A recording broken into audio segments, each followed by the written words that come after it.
തലച്ചോറിന് പകരം പൊതിച്ചോറ് വെച്ചവൾ ചന്തു. സോറി, ഇത് ചിന്തയാണല്ലോ അല്ലേ?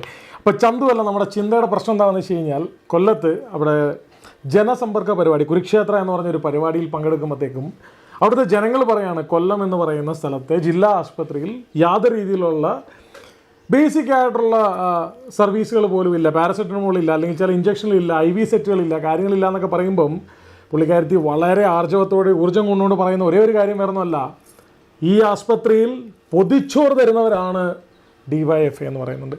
അപ്പോൾ ചിന്താ ജെറോം, ഇവിടെ നിങ്ങളുടെ പേരിലുള്ള ആ ഒരു ചിന്ത നിങ്ങൾ സംസാരിക്കുമ്പോൾ നിങ്ങൾക്ക് ഇല്ല എന്നുള്ളതാണ് നിങ്ങളുടെ ഏറ്റവും വലിയൊരു കുറവ്. അത് പല സാഹചര്യങ്ങളും നിങ്ങൾ തെളിയിച്ചിട്ടുണ്ട്. ഇപ്പോൾ സെൽഫി വിഷയം പറഞ്ഞാലും, അമ്മൂമ്മയുടെ ജിമിക്ക് കമ്മൽ കൊണ്ടുപോയി എന്നൊക്കെ പറഞ്ഞുകൊണ്ട് നിങ്ങൾക്ക് യാതൊരു, പിന്നെ മറ്റേ വാഴക്കൊല ബിസിനസ്, അങ്ങനെയുള്ള പല കാര്യങ്ങളും നിങ്ങൾ നിങ്ങളുടേതായ കലാവിരുദ്ധ തെളിയിച്ചിട്ടുണ്ട്. ചിലപ്പോൾ 10 പേരിൽ നിന്ന് കിട്ടേണ്ട വോട്ട് ഇങ്ങനെയുള്ള ചില ചിന്തയില്ലാത്ത ചിന്തകൾ പോയി സംസാരിക്കുമ്പോൾ ചിലപ്പം ഉള്ളതും കൂടി കിട്ടില്ല. അപ്പോൾ അതുകൊണ്ട് കൊല്ലം MLA ഒന്ന് ആലോചിക്കേണ്ട ചില കാര്യങ്ങളുണ്ട് കേട്ടോ. ഈ സാധനങ്ങളെ കൂടെ ഇറക്കി വെച്ച് കഴിയുമ്പം ഉള്ളതും കൂടി പോകുമെന്നുള്ളത്. പിന്നെ ഈ ഊർജ്ജം കൊണ്ടുകൊണ്ട് പറയുന്ന ഈ പൊതിച്ചോറ് എന്ന് പറയുന്ന സാധനത്തിൽ പറയുമ്പോൾ ഇത് ഈ പറഞ്ഞ ചിന്തയുടെയോ അല്ല ഈ പറഞ്ഞ ഒരുത്തൻ്റെയോ കുടുംബത്തിൽ നിന്ന് കൊണ്ടുവന്ന് തന്നിട്ട് ആർജവം കൊള്ളേണ്ട കാര്യമല്ല. അത് പറയുമ്പോൾ ഞാൻ കുറച്ചും കൂടി ഉറച്ച ശബ്ദത്തിൽ വിളിച്ചു പറയും, അമ്മയും ഉമ്മയും മമ്മിയും ഉണ്ടാക്കി തരുന്ന ചോറ് കൊണ്ടുവന്ന് പാവപ്പെട്ട രോഗികൾക്ക് കൊടുക്കുന്നത്. അവിടെ ജാതിയുടെയോ മതത്തിൻ്റെയോ ഒന്നിൻ്റെയും വേർതിരിവില്ലാതെ ആളുകൾ തരുന്നതാണ്. അപ്പോൾ വെറും ഒരു പോസ്റ്റ്മാൻ്റെ ജോലിയാണ് ഈ പറഞ്ഞ DYFIക്കാരാണെങ്കിലും ചെയ്യുന്നത്. സംഭവം സിമ്പിളാണ്. ഏതെങ്കിലും ഒരു പോസ്റ്റ്മാൻ നാളെ വന്നിട്ട് പറയുകയാണ് ആ കുടുംബത്തിൽ മണി ഓർഡർ കൊടുക്കുന്ന ഞാനാണ് എന്ന് പറഞ്ഞു കഴിഞ്ഞാൽ അതങ്ങനെ ആവുമോ? മറ്റൊരാൾ അയക്കുന്ന സാധനം കൊണ്ടു കൊടുക്കുന്ന വെറും ഒരു പോസ്റ്റ്മാൻ മാത്രമാണ് ഈ പറഞ്ഞ DYFI എന്ന് പറഞ്ഞ സംഘടന. പക്ഷേ ആ സംഘടനയ്ക്ക് മുന്നോട്ട് വന്ന് ഇത്രയും നല്ല കാര്യങ്ങൾ ചെയ്യാൻ കഴിയുന്നത് തീർത്തും നമ്മളേവരും അംഗീകരിച്ചു കൊടുക്കേണ്ട ഒരു കാര്യമാണ്. കാരണം ഞാനും അതിലൊരു ഭാഗവാക്കായിരുന്നു ഒരു സമയത്ത്.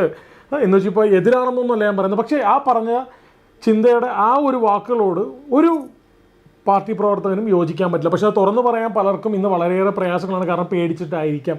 അങ്ങനെ ഒരു പേടിയില്ലാത്തത് കൊണ്ട് ഉള്ള കാര്യം തിരിച്ചു വിളിച്ച് പറയുന്നതിന് യാതൊരു രീതിയിലുള്ള ബുദ്ധിമുട്ടുകളും നമുക്കില്ല.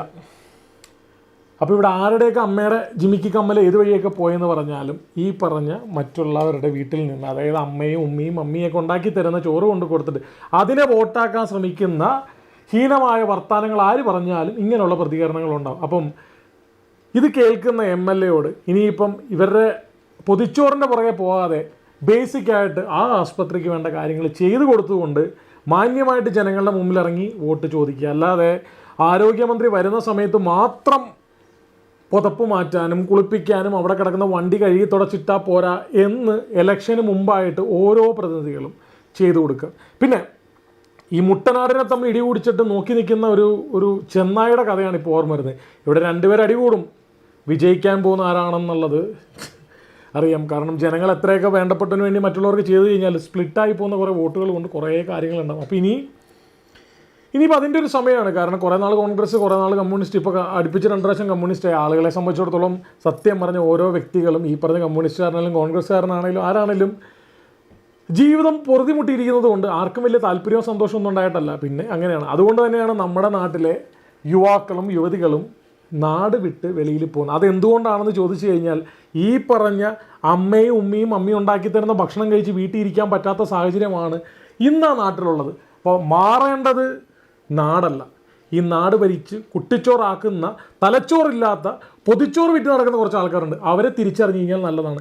അല്ലെങ്കിൽ കിറ്റ് തന്നതിൻ്റെ പൊതിച്ചോറ് തന്നതിൻ്റെയൊക്കെ ഗീർവാണം പറഞ്ഞുകൊണ്ട് ഇനിയും മലയാളികളെ മണ്ടന്മാരാക്കുക. അതുകൊണ്ട് മലയാളികൾ പ്രബുദ്ധരാണെന്ന് പറഞ്ഞാൽ മാത്രം പോരാ, അത് കാണിക്കാനായിട്ട് ഇങ്ങനൊരു നടുവിരൽ, ഈ വിരലാണല്ലോ വോട്ടിംഗ് വിരലിൽ പതിക്കുന്നതിന് മുമ്പ് ആലോചിക്കുക ആർക്ക് എങ്ങനെ കുത്തണമെന്നുള്ളത്.